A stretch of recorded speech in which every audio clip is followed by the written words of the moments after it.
రెడ్డి, మా మహేందర్ రెడ్డి గారు మన జనసేన పార్టీ వైస్ ప్రెసిడెంట్. నేను పిఆర్పి నుంచి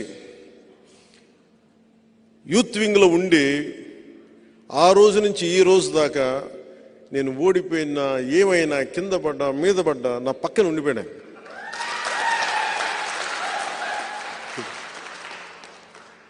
ఆయన ఎందుకు చెప్తున్నానంటే నేను భావజాలం మాట్లాడను, సాధిస్తాను దాన్ని సాధనలో పెడతాను దాన్ని. సో ఇది కాకినాడ పార్లమెంటు భారీ మెజారిటీతో గెలవాలి మనం. మేము ఉదయ్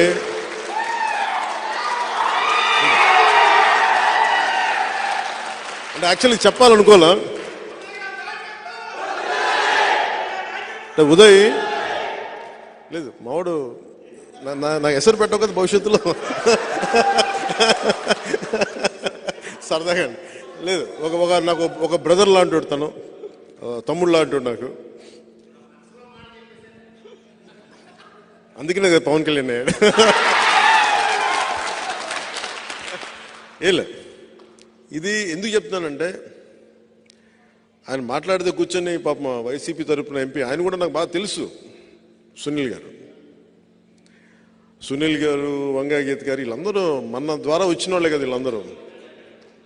కాకపోతే ఈరోజు నాకు నిజంగా మొన్న పెళ్ళికి కూడా కనిపించారు ఆయన. ఎక్కడో మా నాగబాబు గారి ఇటలీలో పెళ్ళికి జరిగితే, అఫ్కోర్స్ ఆయనకి నా డ్రెస్ నచ్చలేదంట, నువ్వేంటి ట్రెడిషనల్ బట్టలు వేసుకోలేదని. నేను సినిమాలు వేసుకోవడానికి ఇబ్బంది పడుతున్నాను, నాకేదో మామూలు చొక్కా ప్యాంట్ నా ఇలా రమ్మంటే. నిజంగా ఆయన చాలా తప్పు పార్టీని ఎంచుకున్నారు. మంచివాడే కానీ తప్పు పార్టీని ఎంచుకున్నాడు ఆయన, లేదా సరైన సమయంలో ఆ పార్టీని ఎంచుకోలేదు. ఈ రోజున వైసీపీ ఎందుకు సుస్థిరత ఇవ్వలేదంటే, వైసీపీ వాళ్ళకి మనసులో లేదు. వాళ్ళకి నిజంగా సుస్థిరత ఇద్దాం అనుకున్నాడు. మీరందరూ చాలామంది వైసీపీ నుంచి కూడా వచ్చారు. ఇప్పుడు నేను నా క్యాడర్ని నేను రక్షించుకుంటాను, నేను వదలను నా క్యాడర్ని. మా కొట్టే స్థాయిని శ్రీకాళహస్తిలో ఒక్క చెంపదెబ్బ పడితే నేను మొత్తం ఢిల్లీకి వెళ్తున్నాను ఆపేసి అటు తిరుపతి శ్రీకాళహస్తిలో దిగి నేను అంత కాపాడుకుంటాను. మీ మీద ఒక దెబ్బ పడితే, ఒక కేసు పడితే నేను ఉంటాను మీకోసం.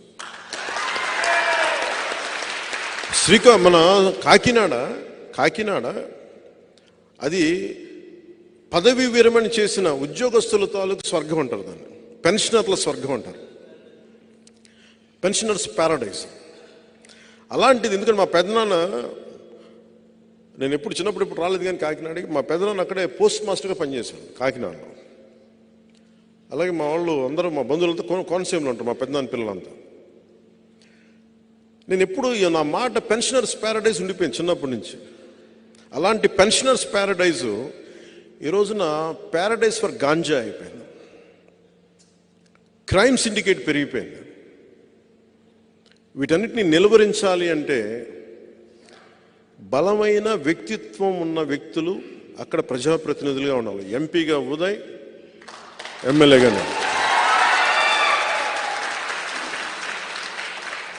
ఉదయ్ ఈ రోజు నుంచి చెప్తా ఉన్నాను, అన్ని నియోజకవర్గాలు తిరగండి, మొత్తం వెళ్ళండి.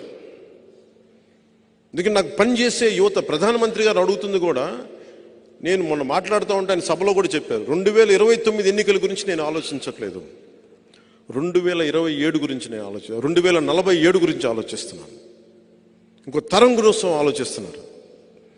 ఆ తరం కోసం ఇప్పుడు ఈ రోజున పుట్టిన బిడ్డలు, 5 ఏళ్ల వయసున్న బిడ్డలు, పుట్టబోయే బిడ్డలు, వాళ్ళ 25 ఏళ్ళు వచ్చేటప్పటికి దేశం సంసిద్ధంగా ఉండాలి, ఉద్యోగాలు రెడీగా ఉండాలి, చదువులకి స్కూళ్ళు రెడీగా ఉండాలి, అసలు వాతావరణం బాగుండాలి, కలుషితం లేని వాతావరణం ఉండాలి. మోదీ గారు ఇలా ఆలోచిస్తున్నారు. ఆయన ఆలోచనకి ధీటుగా మన వంతు మనం కృషి చేసేలాగా యువ నాయకత్వం చాలా అవసరం. ఒక ఎంపీగా భవిష్యత్తులో కూడా నేను ఒకటే చెప్తాను, ఒకవేళ మోదీ గారు అడిగితే, అమిత్ షా గారు అడిగితే, నేను ఎంపీకి వెళ్ళాలంటే మా ఉదయ్ అడిగి స్వాప్ చేసుకుంటాం ఇద్దరం.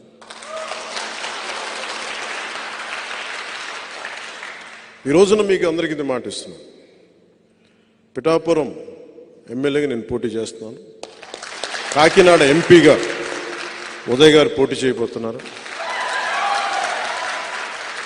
మా ఇద్దరిని, ఎందుకంటే ఇది గీటురాయి ఎన్నికలు. నిజంగా దశాబ్దం తర్వాత నేను నోరు తెరిచి అడుగుతున్నాను, ఓట్లు వేయమని. నేను ఓట్లు వేయండి, నాకు నేను హక్కు సంపాదించుకున్నాను. 2019లో కూడా నేను చాలా ధాటిగా ధీటుగా అడగలేదు ఓటు వేయండి, ఎందుకంటే నాకు మనసు చెప్తా ఉంది ఇంకా నువ్వు పని చేయి. దశాబ్దం తర్వాత పోరాటాలు చేసి అందరి కోసం నిలబడి 4 దశాబ్దాలకు తెలుగుదేశం పార్టీ కూడా వెన్నంటే ఉండే నిలబడి ధైర్యం ఇచ్చి 5 కోట్ల మంది ప్రజలు కోరుకుంటున్న ఆకాంక్ష ఒక ఐక్యతతో కూడిన ఒక అలయన్స్ ఉండాలి. ఎన్డీఏ అలయన్స్లో తీసుకొచ్చిన తర్వాత చెప్తున్నాను, ఈరోజు నన్ను గెలిపించండి. చేతులెత్తి నేను అడగట్లేదు, ఆర్థిస్తున్నాను. లేదు, అడగందే అమ్మైనా పెట్టదంటారు. నేను ఈ రోజున అడుగుతున్నాను.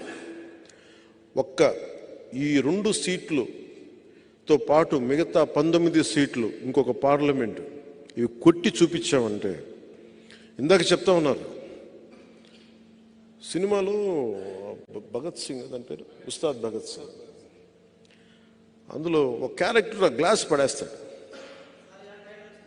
ఈరోజు వచ్చింది కదా, గాజు గ్లాసు పడి ముక్కలు అయిపోద్ది. షూటింగ్ చేస్తున్నప్పుడు అడిగా, ఎందుకు రాసామంటే, లేదు మీరు అందరు మీ మీద మీరు ఓడిపోయారు అంటే ఒకటే చెప్పాను నేను. గాజుకున్న లక్షణం ఏంటంటే పగిలే కొద్దీ పదునే కొద్దీ. నాకు బేసిక్గా సినిమాలు ఇలా డైలాగ్